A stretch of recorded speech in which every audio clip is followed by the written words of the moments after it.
When will everybody understand that Isaiah Thomas just wants to be loved? That's all that it is. He wants to go somewhere he's appreciated, not Pistons Isaiah Thomas, of course. I mean, how many chances has that guy had? And he's still employed by the NBA. Oh, sexual harassment? No. Be a host on NBA television every single Wednesday. So resilient Isaiah Thomas on his Lakers role. I'm not no sixth man, understood. One of these days, doubters be darned, Thomas plans to be a headliner again, writes Sam Amick. I'm not no sixth man. I don't want to be a sixth man. I just want everybody to know that. Like clear as can be. I'm a two-time All-Star and a starter who has done things that a lot of people in this league haven't done when given that opportunity. But I got traded into a situation I can't control. There's nothing bad against Luke Walton. There's nothing bad against the Lakers. I'm taking advantage of the opportunity they've given me. And then, end of the season strong, finish the season strong. At the end of the day, when free agency comes, I'm going to go where I'm wanted and wanted the most and wanted to be Isaiah Thomas. When you refer to yourself with your name, it's a little douchey. And I've got to make the best decision for me and my family, and that's all that I'm going to be worried about when that time comes. Robert, you were laughing. Why? Well, first off, you know what? I'm mad. I'm laughing, but I'm upset. They could have corrected his quote. I was just going to say, I'm calling on USA. Which one? I'm not no sixth man. Like, they did that on purpose. I understand headlines do. I do it all the time, and I think I may have did it the same way. But come on, man. You know what you don't know the line. When you put a headline like that, first slide, you know what you're doing. You know what you're trying to say. It comes off as combative.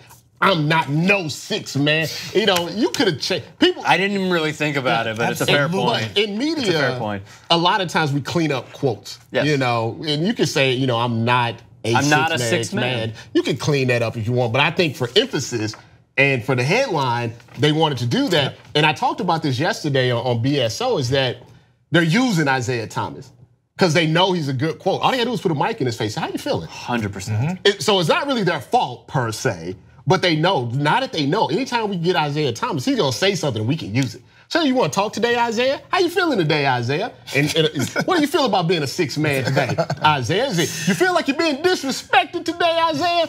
And he's gonna give a good quote. Like somebody needs to pull him aside and say, listen, man, you might want to say less. And I say this as someone that's what a PR team is for. Yeah, well, sometimes maybe he doesn't have PR training. He needs a PR person. Isaiah Thomas, call us. We have hourly rates, and we will help you. We are in Los Angeles too. I don't feel like his heart is in the bad place. I don't feel like he's a bad person. I don't even feel like he's a bad teammate. I feel like he's frustrated. And this is the example that I use is if you only have been dating fives, right? And then you don't know what a 10 is like because you never dated one, right? Okay. Now follow along here. Isaiah Thomas used to date fives. He was a sixth man. He was a guy that came off the bench. He was a spark plug. Yep. Then he went to Boston and he dated a 10 because he was the man and he was an all-star and he was in the MVP conversation. He succeeded, took him to the playoffs. Mm-hmm. Now they're like, okay, the 10 has left you. They don't want you no more. They traded you. 10 moved on. Said, we want somebody a little better than you, someone a little taller. Bring us another guy in, Kyrie. Now he's back with the 5, and he can't handle it because he's seen what a 10 is like. If you never had a Lexus, you don't know what you're missing if you're just driving a hoopty. If you had a Lexus and then they repoed your Lexus, and now you got to drive a 94 Camry, you're not gonna be happy when you get in the car. That's Isaiah right now. Don't go after Hassan Piker like that, all right? Gosh. He's in his 94 Camry, nice and he's not happy, and he's lashing out. Not lashing out, but the frustrations is coming out of his chest, and it's hurting him. But he don't know. Like, just be happy you got a car. You're not on the bus. No, but But hang on a second. But saying that you should be happy with your situation, are you not striving for better? Don't you just want to be appreciated? Yeah, He's not appreciated. You know the best way to get your The Lexus? NBA is recycling him at this point. Keep driving. Keep going to work. Move back up the chain, and you'll get you another 10. Is he going to get another 10 though? I don't think he will. Not like this. Yeah. That's kind of my point. It's like he's not going to get the opportunity. He's going to talk himself out of an opportunity because teams are going to be like, you know something? What happens if we ask him to be a sixth man? What happens if we ask him to take less minutes? What happens if we do? Is he going to pout? Is he going to go to the media? Is he going to run? Is he going to go to Twitter? Is he going to go to Instagram? Right. They're like, you know something? we can give our $10 million to somebody else. That's what I'm concerned about, for him. I think he would be great if he stayed with the Lakers. He actually plays well, with them in that role. It's great chemistry. Him and it helps Lonzo because Lonzo can't shoot. So Lonzo can focus on his defense and his passing. They got somebody for instant offense. But he's talking his way. Right. Now I want to say the unemployment, but he's not going to get what he's going to end up in Portland. I'm just saying Portland. We were talking about it earlier. No, because again, you're in Los Angeles. That's a free agent magnet. Right. Who knows who's going to come? And there's a lot of speculation. So you could be playing with someone that actually helps further your career, and you can maybe be a starter again because you're in the right system. And don't bring up Luke Walton and all that, man. You don't know what the future's going to be, and it kind of like there's people who are in Memphis right now who are like, man, I wish I can get out of Memphis. Right. Memphis, and we're no good. There's lots of problems. Yeah, his name's Marc Gasol.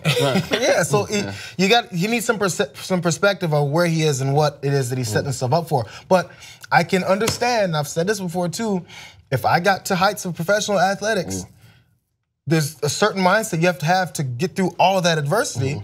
And I'd be a cocky a-hole too, to a degree. But you have to reel it in when it's gonna help progress your career. Because if I've been killing people in my whole NBA career, I'm gonna step back and go, what do you mean? I'm Jayar Jackson. You know how many people I done dunked on?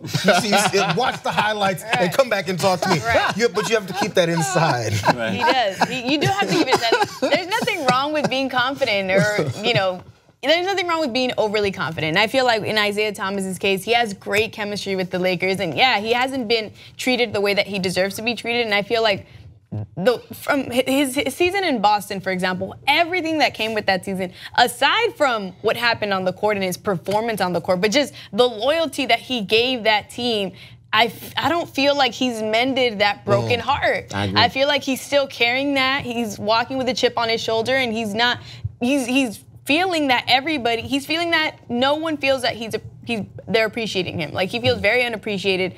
The way that Boston left him brokenhearted. Then he goes to Cleveland, break his heart again. Then he's in LA, and he kind of feels like there's some kind of a pattern. So yeah, he's gonna be walking with a chip on his shoulder. But the problem is he needs PR training. He needs to not talk his way out of getting out of Los Angeles, because in Los Angeles, if he gets out of Los Angeles, he's going to do that to himself. And at least in Boston and Cleveland, he had no control of that. I'll give him one destination, because this team is not trying to be good for a while. You know where I'm going? Chicago? Chicago Bulls. Does he want to go somewhere where, he can shoot 30 times a game, but then lose? Yeah, I think so. Well, look, I like Isaiah Thomas. I respect the crap out of him. I respect that he has been knocked down so many times. But you're not going to respect him if he keeps through crying. the NBA, huh? You're not going to respect him if he keeps crying. Man, it's hurting. No, but he won't be crying if he's chucking up 20 shots a game in Chicago with a team that doesn't want to win. You think that's all he wants? You think that's all he wants? You think that's all he wants? No, but I think that'll do for the time being with a team that doesn't really care. He wants to get paid. He was about to get a payday. And you know how you get paid? His stock is falling. He's a little upset about it. You do what you did in Sacramento and Phoenix once again, which is score like crazy. As Rob and extend your you career. just want to go back to that Toyota. That Toyota Camry, 94. Again, taking shots at Haas, like leave him alone. 94 Camry. Let us know your thoughts, youtube.com/TYT Sports. Big baller.